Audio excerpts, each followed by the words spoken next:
शोर है, गली में शोर है, गली गली में शोर है। भ्रष्टाचार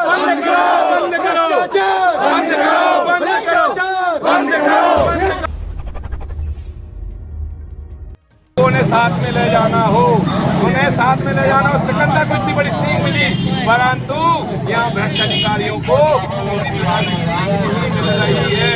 ये तवज्जो नहीं देना चाहते बिल्कुल। प्रशासन मौन है, इतना प्रशासन मौन क्यों है? जाने क्यों? भ्रष्टाचारियों का साथ देने के लिए ये प्रशासन क्यों खड़ा हुआ है? ऐसा लगता है जैसे इनकी निंदा ये भी शायद साठ घाट में शामिल हो रहे हैं। शायद संभवतः आज कहो मेरे विरोध में कहो आपराधिक प्रकरण भी दर्ज कर ले, लेकिन मैं आपराधिक प्रकरण से मैं नहीं डरूंगा। मेरे चाहे साल गोली मार दे, चाहे मेरी हत्या करवा दी जाए, मैं अब तो यहीं पर उग्र प्रदर्शन करने वाला हूँ। मैं यही कहता हूँ, श्रीमान जी से निवेदन बार बार कर रहा हूँ, ये लोग निवेदन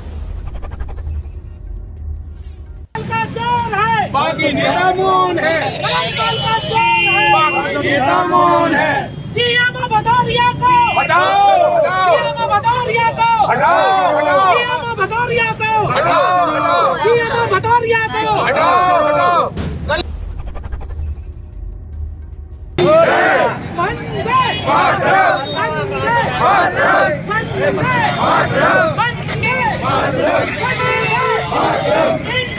जिंदाबाद, जिंदाबाद, जिंदाबाद, जिंदाबाद। नगरपालिका चोर भ्रमण में मैंने पाया कई जगह बाथरूम इतनी बड़ी बदबू दे रही है, काफी महीनों से उसको सफाई नहीं कराई गई होगी, सालों से।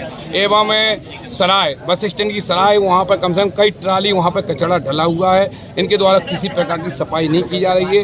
इनके द्वारा दिखावे भर की सफाई की जाती है, जहाँ साफ है वहाँ पर चले जाते हैं और सफाई करते हैं। बाकी तालाबों में भी सफाई नहीं, जलकुंभी भरी हुई हैं। इनके द्वारा तालाबों का भी स्वच्छता का दिखाकर, कागजों में दिखाकर सफाई नहीं की जाती है। बस भारी भरकम का भ्रष्टाचार कर रकम को डका लिया जाता है। कहाँ कहाँ तो भ्रष्टाचार है और ऐसे ये आवास के संबंध में भ्रष्टाचार है, खाद्यान्न पाची के संबंधी भ्रष्टाचार है। नगर पालिका रिकॉर्ड में अपना रिकॉर्ड, राजस्व रिकॉर्ड में नाम दर्ज कराने के लिए जैसे परिवर्तन हुआ है रजिस्ट्री के आधार पर, उसमें भी भ्रष्टाचार होता है। 500 रुपये, 1000 रुपये मांगे जाते हैं, तभी आपका नामांकन स्वीकृत होगा। और आवास के बारे में भी होता है। कई आवेदन अभी भी जिन लोगों ने द्वारा पैसे नहीं दिए गए हैं, उनका अभी भी आवेदन विचाराधीन में डला हुआ है। क्या मांग है मुख्य रूप से आप मांगते? और हमारी तो यही मांग है कि हमारा शहर छतरपुर शहर भ्रष्टाचार मुक्त हो और साफ सफाई रखवाएं। जो कर्मचारी जो दिखावे के लगाएं, इन पर सख्त कार्रवाई हो, जिससे कि कम से कम यह भ्रष्टाचार वो साफ स्वच्छ छतरपुर हो सके। और पॉलीथीन मुक्त कई वर्षों पहले ये घोषित कर दिया गया था, छतरपुर शहर पॉलीथीन मुक्त हो गया। अभी आप देख लेंगे यहीं नगर पालिका में या नगर पालिका के बाहर भारी भरकम में पॉलीथीन बिकती हुई दिखेगी और कचरे की ढेर में भी पॉलीथीन बिकती हुई दिख रही है। पॉलीथीन बेचने वालों पर किसी भी प्रकार की नगर पालिका द्वारा कार्रवाई नहीं की जाती, क्योंकि इनका कमीशन इनके घर पहुंच जाता है।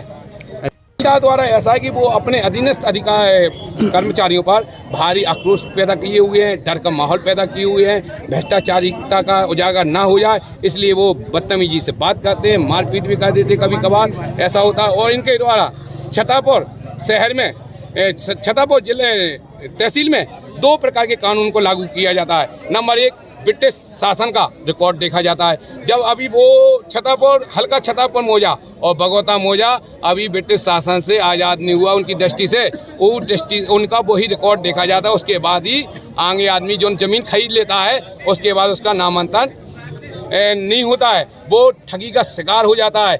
और तहसीलदार को पता भी है कि ये बिक्री योग्य नहीं है, इसका नामांकन नहीं हो सकता है, फिर भी इनके द्वारा विक्रय पत्र पर किसी भी प्रकार की रोक नहीं लगाई जाती है। जो इनकी और विक्रेता की मिली भगत से तहसीलदार और विक्रेता की मिली भगत से ये षड्यंत्र, छल कपट, धोखा, जालसाजी, क्रेता को ठगी का शिकार करना परिलक्षित होता है। लेकिन वरिष्ठ अधिकारी इस पे निंदा में सोए हुए हैं। वो कहते हैं नहीं, तुम ऐसा करोगे तो इसके ऊपर हमारी अपील आएगी, अपील में हमें और ज़्यादा पैसा मिलेगा, जिससे कि हमारे में आप लोग किस तरह से प्रदर्शन करेंगे ताकि ये सारी चीज़ें रुक सके? आगे हमने ये करेंगे, इसकी रिकॉर्ड निकलवाएंगे। इसके रिकॉर्ड निकलवाने के बाद इसकी समीक्षा करेंगे। समीक्षा करने के बाद इसको और उग्र नगर पालिका चोर है, गली गली में लेकिन नगर नगर पालिका चोर है, गली गली में शोर है,